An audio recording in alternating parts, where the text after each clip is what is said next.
Pernah nggak sih kalian ngerasa orang yang berselancar di internet itu aneh-aneh? Ada yang terlalu kaku, tapi ada juga yang terlalu santai. Nah, kadang yang membuat gaya mereka itu bukan karena diri mereka sendiri, tapi tempat di mana ekosistem digital mereka yang berbeda-beda. Nah, dari situ kita ingin lihat apakah digital ini menjadi jembatan atau malah jadi contoh buat Gen Z Indonesia dan Gen Z Tiongkok. Aku Queen. Dan aku Tata, hari ini kita akan membahas bagaimana ekosistem digital mempengaruhi pola pikir Gen Z dalam memandang, menilai, dan berkomunikasi secara lintas budaya. Nah, dalam budaya Tiongkok, ada 3 konsep yang mendukung teori kami kali ini. Yang pertama adalah Nianse, yang artinya bukan hanya muka secara harfiah, namun juga bagaimana soal harga diri, reputasi, dan bagaimana seseorang dilihat oleh orang lain.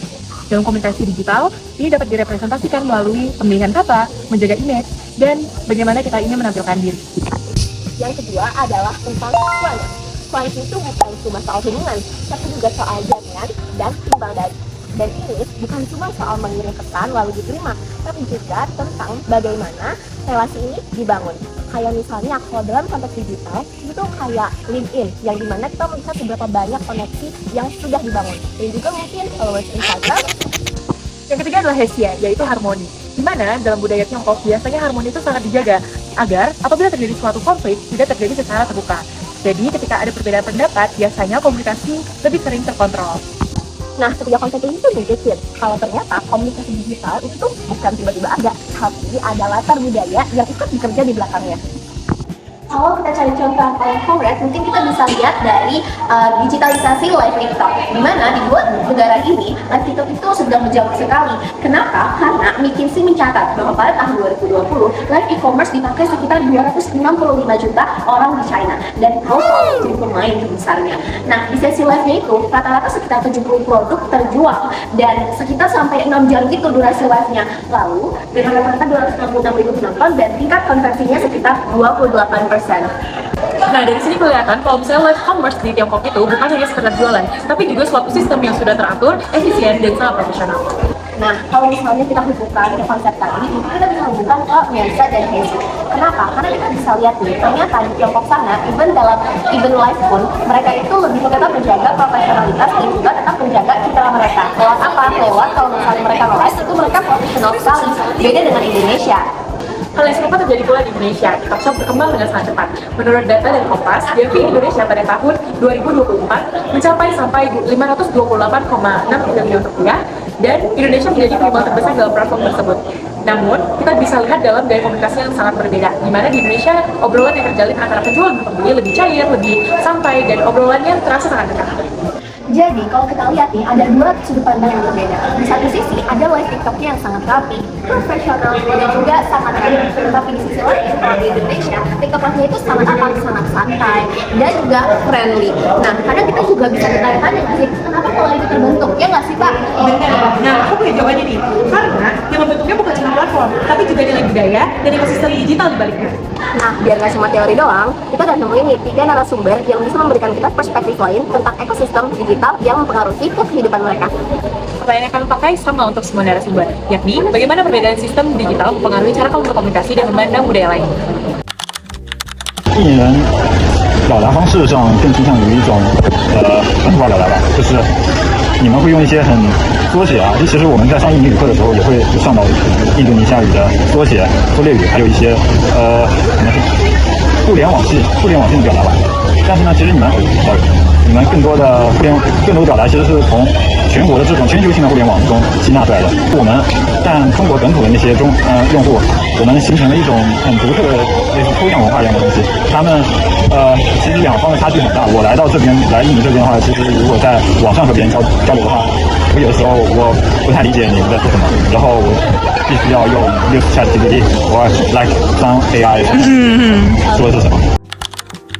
这个问题主要是对于中国的数字生态和印尼的数字生态的一种区别。我在中国生活的话，最主要的印象就是中国的互联网是有防火墙，所以制造了一批很独特的互联网企业。而在印尼，他们只能用 WhatsApp 来像Google，但是在中国我们不用 Google，中国用一大批的互联网企业去代替了那些国外的生态，所以在印尼的生态主要是依赖全球性的这种互联网生态，而中国是依赖本土的互联网生态。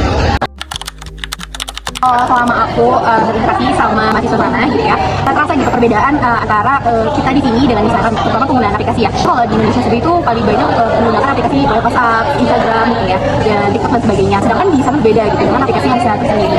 Nah, kita kan kalau kenalan gitu ya sama seseorang tuh kadang suka, ayo kita mutualan Instagram atau WhatsApp mungkin. Berbeda dengan mereka ya. Jadi kayak aku nanyain Instagram dan berani untuk kayak nukeran Instagram itu setelah pertemuan ketiga atau keempat gitu. Jadi karena kita nggak tahu mereka tuh nyaman itu yang seperti apa gitu. Apakah nyaman misalkan kita ditanya nama Instagramnya apakah kita boleh bertukaran atau gimana gitu. Dan belum tentu juga mereka mau untuk memberikan gitu informasi mengenai profil diri mereka gitu. Ya kan Indonesia juga sering disingkat-singkat ya kayak misalkan aku cuma angka doang kayak gitu. Nggak apa-apa apa itu gitu. Jadi mereka tuh sangat-sangat titik kuma tapi itu tuh diperhatikan banget gitu. Jadi kayak kalau istilahnya ya kalau menurut aku kayak ngobrol sama ChatGPT yang baru Baru dipakai ya, baru akun baru. Kan kalau udah login lama udah kayak bahasa kalau betul kalau saya kayak gitu.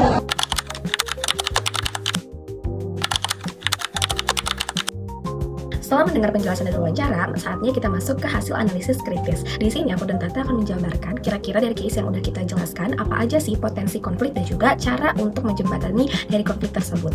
Yang pertama kita akan bahas tentang potensi konfliknya terlebih dahulu. Dari hasil wawancara tadi, kita tuh bisa lihat ya kalau perbedaan ekosistem digital ini tuh bisa memicu konflik terutama di cara komunikasi. Misalnya kalau kita di Indonesia, itu kita terbiasa santai, pakai singkatan dan cukup ekspresif di platform seperti Instagram ataupun WhatsApp. Tapi buat mahasiswa Tiongkok, bisa jadi itu bisa terasa kurang jelas atau bahkan kurang serius. Sebaliknya, cara mereka itu lebih formal, hati-hati dan terstruktur, yang banyak terbentuk dari pengguna Weixin atau WeChat. Nah, kadang justru kita tuh nangkep ini kayak dingin atau susah dideketin gitu. Seperti apa yang tadi dibilang sama mahasiswa Indonesia terhadap mahasiswa Tiongkok. Belum lagi soal bahasa, karena beda level pemahaman, satu percakapan sederhana aja tuh bisa jadi lama dan itu kadang bikin frustasi gitu.